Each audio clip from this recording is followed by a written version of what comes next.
നമസ്കാരം, മലയാളി വാർത്തയിലേക്ക് സ്വാഗതം. അങ്ങനെ കഴിഞ്ഞ കുറച്ച് ദിവസങ്ങളായി പോലീസിനെ നെട്ടോട്ടം ഓടിച്ചുകൊണ്ടിരുന്ന ഒളിവിലായിരുന്ന അർജുൻ ആയങ്കി പിടിയിലായിരിക്കുകയാണ്. പിന്നാലെ പ്രതികരണവുമായി ആഭ്യന്തരമന്ത്രി രമേശ് ചെന്നിത്തല.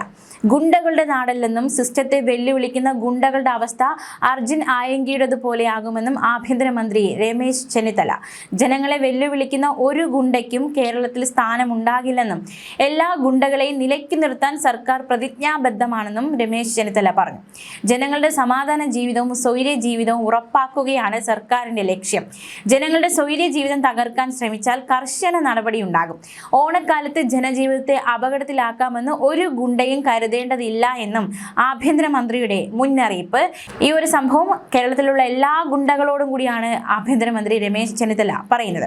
എല്ലാ പോലീസ് സ്റ്റേഷനുകളിലും ഇവരുടെ ലിസ്റ്റ് ഉണ്ടെന്നും ഗുണ്ടകളും സാമൂഹിക വിരുദ്ധരും ഗ്യാങ്ങുകളുമെല്ലാം കർശന നിരീക്ഷണത്തിലായിരിക്കുമെന്നും രമേശ് ചെന്നിത്തല വ്യക്തമാക്കി. ഏത് സംരക്ഷണം കിട്ടിയാലും ഇത്തരം ആളുകളെ നിയമത്തിന് മുന്നിൽ കൊണ്ടുവരുമെന്നും ആരും നിയമത്തിന് അതീതരല്ലെന്നും മന്ത്രി ഓർമ്മിപ്പിച്ചിരിക്കുകയാണ്. വലിയ തോതിലുള്ള സാമ്പത്തിക നേട്ടങ്ങൾക്ക് വേണ്ടി ഇത്തരം പ്രവർത്തനങ്ങളിൽ ഏർപ്പെടുത്തുന്നവരെ ആരും സംരക്ഷിക്കില്ല. മുൻ മുഖ്യമന്ത്രിയും MV ജയരാജനും അർജുൻ ആയങ്കിയെ തള്ളിപ്പറഞ്ഞത് ഇതിന് തെളിവാണ്. ഗുണ്ടകളെ പോറ്റി വളർത്തുന്നവരെ നിയമത്തിന് മുന്നിൽ കൊണ്ടുവരുമെന്നും രമേശ് ചെന്നിത്തലയുടെ മുന്നറിയിപ്പ്. നിയമത്തെ വെല്ലുവിളിക്കാൻ ആരെയും അനുവദിക്കില്ലെന്നും ഇതിലൊരു രാഷ്ട്രീയ സംരക്ഷണവും കിട്ടില്ല എന്നും രമേശ് ചെന്നിത്തല പറഞ്ഞു. അതേസമയം അർജുൻ ആയങ്കിയെക്കുറിച്ച് വിവരം നൽകിയ ഓട്ടോ ഡ്രൈവർക്ക് പാരിതോഷികമുണ്ട്. 1 ലക്ഷം രൂപയാണ് പാരിതോഷികം നൽകുക. ഓട്ടോ ഡ്രൈവർക്ക് പാരിതോഷികം നൽകാൻ തയ്യാറാണെന്ന ഒരു വ്യക്തി തന്നെ അറിയിച്ചതായി ആഭ്യന്തരമന്ത്രി രമേശ് ചെന്നിത്തല പറഞ്ഞു. അതേസമയം സാമൂഹ്യ മാധ്യമങ്ങളിൽ പോസ്റ്റുകൾ ഇട്ടത് സുഹൃത്താണെന്ന് അർജുൻ ആയങ്കി പോലീസിനോട് വെളിപ്പെടുത്തി. എറണാകുളത്ത് നിന്നും കണ്ണൂരിലേക്ക് വരുമ്പോൾ സുഹൃത്ത് പ്രണവ് ഒപ്പമുണ്ടായിരുന്നു. തളിപ്പറമ്പിൽ നിന്ന് ഇന്നലെയാണ് പ്രണവ് മറ്റൊരിടത്തേക്ക് മാറിയത്. അർജുന്റെ കൈവശമുണ്ടായിരുന്ന ഫോൺ പോലീസ് പിടിച്ചെടുത്തിരുന്നു. സോഷ്യൽ മീഡിയ പോസ്റ്റുകൾ ഇട്ടത് ഈ ഫോണിൽ നിന്നാണോ എന്നാണ് പരിശോധിക്കുന്നത്. അതേസമയം രമേശ് ചെന്നിത്തല വ്യക്തമാക്കുന്ന മറ്റൊരു കാര്യമുണ്ട്. കേരളം ഗുണ്ടകളുടെ നാടല്ല എന്ന് പറയുമ്പോൾ, ഗുണ്ടകൾക്കൊന്നും ഇനി ഇവിടെ ഒരു സ്വൈര്യം ഉണ്ടാകില്ല എന്ന് പറയുമ്പോൾ മുൻ ആഭ്യന്തരമന്ത്രിക്കുള്ള ഒരു കൊട്ടുകൂടിയായിട്ട് അതിനെ വിലയിരുത്തപ്പെടുന്നുണ്ട്. ജനങ്ങൾക്ക് സമാധാന ജീവിതം വരുത്തുക എന്നതാണ് ലക്ഷ്യമെന്നാണ് ആഭ്യന്തരമന്ത്രി വ്യക്തമാക്കുന്നു. നെറ്റോറിയസ് ആയിട്ടുള്ള ഗുണ്ടകളും സാമൂഹ്യ വിരുദ്ധരും ജനങ്ങളുടെ സ്വൈര്യ ജീവിതത്തെ തകർക്കാൻ ശ്രമിക്കുകയാണെങ്കിൽ ശക്തമായ നടപടി ഉണ്ടാകുമെന്നും ആ കാര്യത്തിൽ ഒരു വിട്ടുവീഴ്ചയും ഉണ്ടാകില്ലെന്നും ആഭ്യന്തരമന്ത്രി പറഞ്ഞു. അതേസമയം അർജുൻ ആയങ്കി 14 ദിവസത്തേക്ക് റിമാൻഡ് ചെയ്തു. കൂത്തുപറമ്പ് മജിസ്ട്രേറ്റ് യദു കൃഷ്ണയാണ് അർജുനെ റിമാൻഡ് ചെയ്തത്. ആഭ്യന്തരമന്ത്രി രമേശ് ചെന്നിത്തലയെ ഭീഷണിപ്പെടുത്തിയെന്ന് ആരോപിച്ച് DCC പ്രസിഡന്റ് മാർട്ടിൻ ജോർജ് നൽകിയ പരാതിയിൽ കണ്ണൂർ സൈബർ പോലീസ് രജിസ്റ്റർ ചെയ്ത കേസിലാണ് റിമാൻഡ്. തലശ്ശേരി സബ് ജയിലിലേക്ക് അർജുൻ ആയങ്കിയെ മാറ്റി. ദിവസങ്ങളായി കേരള പോലീസ് തേടുകയായിരുന്നു അർജുൻ ആയങ്കിയെ. ഇന്ന് പുലർച്ചെയാണ് കണ്ണൂരിൽ നിന്നും അറസ്റ്റിലായത്. കണ്ണൂർ നഗരത്തിലെ അഭിഭാഷകരുടെ ഫ്ളാറ്റിൽ നിന്നുമാണ് അർജുനെ പോലീസ് പിടികൂടിയത്. ഉത്തരമേഖല DIGയുടെ നേതൃത്വത്തിലാണ് പോലീസ് സംഘം ഫ്ളാറ്റിൽ നിന്ന് ഞായറാഴ്ച പുലർച്ചെ 2 മണിയോടെ അർജുൻ ആയങ്കിയെ പിടികൂടിയത്. അർജുൻ ആയങ്കി ഒളിവിൽ പോകാൻ ഉപയോഗിച്ച കാർ ശനിയാഴ്ച പോലീസ് കസ്റ്റഡിയിലെടുത്തിരുന്നു. സുഹൃത്തായ മറ്റൊരാളും അർജുനൊപ്പം ഫ്ളാറ്റിലുണ്ടായിരുന്നു. പോലീസ് എത്തിയതോടെ അർജുൻ ഓടി രക്ഷപ്പെടാൻ ശ്രമിച്ചുവെങ്കിലും സാധിച്ചില്ല. കണ്ണൂരിലെ കേസിൽ അറസ്റ്റ് ചെയ്ത ശേഷം അർജുനെ എറണാകുളത്തേക്ക് മാറ്റിയേക്കും. പോലീസ് ഓടിച്ചിട്ടാണ് പ്രതിയെ പിടികൂടിയതെന്ന് ഇന്ന് പോലീസ് ഉദ്യോഗസ്ഥർ മാധ്യമങ്ങളോട് പ്രതികരിച്ചിരുന്നു. അർജുനെ ചോദ്യം ചെയ്യുന്നതിനിടയിൽ ഒളിയിടം ഒരുക്കിയവർ അടക്കമുള്ളവർ അറസ്റ്റിലായേക്കും. കൂടുതൽ അറസ്റ്റുകൾ ഉണ്ടാകാനുള്ള സാധ്യതയുണ്ട്. പിടിക്കാമെങ്കിൽ എന്നെ പിടിച്ചോളൂ എന്ന് പോലീസിനെ വെല്ലുവിളിച്ച് കഴിഞ്ഞ വ്യാഴാഴ്ചയാണ് അർജുൻ ആയങ്കി രംഗത്ത് വന്നത്.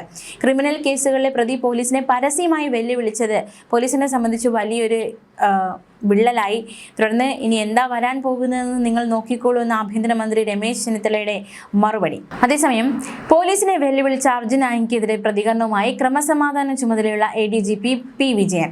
ഒരു ഗുണ്ടയ്ക്കും വെല്ലുവിളിക്കാനുള്ള ധൈര്യം ഉണ്ടാകാൻ പാടില്ല. ക്രിമിനൽ കേസിൽ അർജുൻ ആയങ്കിയെ പോലീസ് പിടികൂടിയതിന് പിന്നാലെയാണ് അദ്ദേഹം ഇത്തരത്തിലൊരു പ്രതികരണം നടത്തിയത്.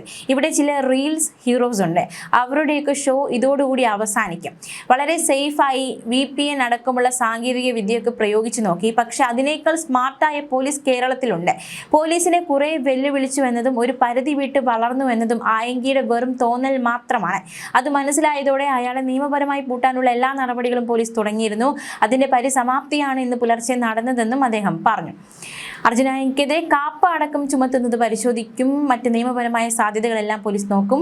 നിലവിൽ ഇപ്പോഴത്തേത് മാത്രമല്ല, വേറെയും കേസുകൾ ആയങ്കിക്കെതിരെയുണ്ട്. ആയങ്കി എന്നല്ല, ഒരു ഗുണ്ടയ്ക്കും ഇത്തരത്തിൽ പോലീസിനെ വെല്ലുവിളിക്കാനുള്ള ധൈര്യം ഉണ്ടാകാൻ പാടില്ല.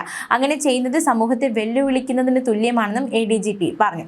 കേരളത്തിലെ ക്രിമിനലുകളായ ആളുകളുടെ ജീവനും സ്വത്തിനും ഭീഷണിയാകുന്നവരുടെ ലിസ്റ്റ് തയ്യാറാക്കിയിട്ടുണ്ട്. ആ ലിസ്റ്റ് വെച്ചുള്ള ഓപ്പറേഷൻ തുടങ്ങിയിട്ടുണ്ടെന്നും ADGP വ്യക്തമാക്കി. നേരത്തെ നിരവധി ഫേസ്ബുക്ക് പോസ്റ്റുകളാണ് അർജുനായിങ്കി പങ്കുവച്ചത്. അതിൽ ചില ഫേസ്ബുക്ക് പോസ്റ്റുകൾ നമുക്ക് നോക്കാം. കടലിൽ അകപ്പെട്ട മത്സ്യത്തൊഴിലാളികളുടെ ബോട്ടിലാണ് ഞാനുള്ളത് എന്ന് പറഞ്ഞിരുന്നെങ്കിൽ റോഡിലിരുന്ന് കരയുന്ന ആ സഹോദരിക്ക് അവരുടെ ഭർത്താവിനെ നേരത്തെ കിട്ടുമായിരുന്നു. വെറും 4 കേസ് മാത്രം അവശേഷിക്കുന്ന എന്നെ ഫേസ്ബുക്ക് പോസ്റ്റിന്റെ പേരിൽ തീവ്രവാദിയാക്കി മാറ്റി വെടിവെക്കാനൊക്കെയാണ് ഉത്തരവിട്ടത്. കള്ളക്കേസിൽ ജയിലിലാക്കിയപ്പോൾ ജീവിതം താറുമാറായ ആളാണ് താൻ.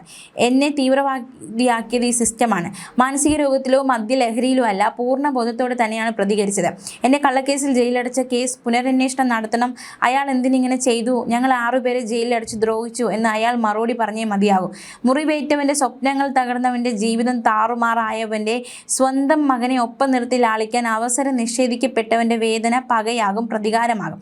പിന്നെ ആയവന് ചത്താലും ഭയപ്പാടില്ല, മുട്ടിന് വെടിവെച്ചാലും മുട്ടുകുത്തില്ല എന്നായിരുന്നു അർജുനായിങ്കി ഫേസ്ബുക്കിൽ കുറിച്ചത്. മാത്രമല്ല, പിന്നാലെ കഴിഞ്ഞ ദിവസം ഒരു വീഡിയോ പങ്കുവച്ചിരുന്നു. ആ വീഡിയോയിൽ പറഞ്ഞത് ഇപ്രകാരമാണ്: തനിക്കെതിരെ കള്ളക്കേസ് ചുമത്തുന്നുവെന്ന് പറഞ്ഞുകൊണ്ടാണ് അർജുനായിങ്കി വീഡിയോ സന്ദേശം പങ്കുവച്ചത്.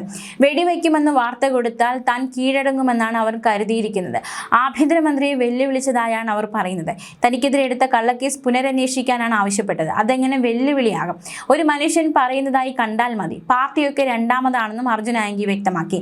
നിരപരാധികൾ വേട്ടയാടപ്പെടുമ്പോൾ ഉണ്ടാകുന്ന വികാരത്തിന് പക്വതയുണ്ടാകില്ല. കോടതി പോലും തന്നെ പറഞ്ഞത് ഹാബിച്വൽ ഒഫൻഡർ എന്നാണ്. നന്നാവാൻ തീരുമാനിച്ച ആളാണ് താൻ. ഒരാൾക്ക് പുതിയൊരു മനുഷ്യനായി ജീവിക്കാൻ ഈ നാട്ടിൽ അവകാശമില്ലേ? മരിക്കുന്നത് വരെ ക്രിമിനൽ ആയിരിക്കണം എന്നാണോ? ക്രിമിനലാക്കി കൊല്ലണം എന്നതാണോ കേരള പോലീസിന്റെ ഉദ്ദേശമെന്നും അർജുനായിങ്കി ആ വീഡിയോയിലൂടെ ചോദിച്ചിരുന്നു. ന്യൂസ് ഡെസ്ക് മലയാളി വാർത്ത.